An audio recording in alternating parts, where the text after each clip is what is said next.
Ma tahaksin rääkida sulle monomüüdist.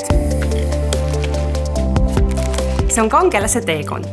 Ja kui me vaatame loomepöördes osalejaid, siis nad on justkui need kangelased, kes käivad selle teekonna läbi. Nad elavad, nagu me kõik, argipäevas, võib-olla isegi hallis argipäevas, kus toimub asju, aga mitte midagi väga erilist. Kuniks meile tuleb moment, on see siis idee, on see kriis, mingi probleem ja me asume seda lahendama. Alguses me võib-olla ei taha seda lahendada, me ei taha tegeleda sellega, mõtleme, et kellegi teise mure. Kuniks me saame kutse ja ma tahaks loota ja mõelda, et see kutse paljudele loomepöördes osalejatele oligi see reklaamikene, mida nad märkasid, mis neid kutsus oma ideed teostama ja just loomepöördes osalema.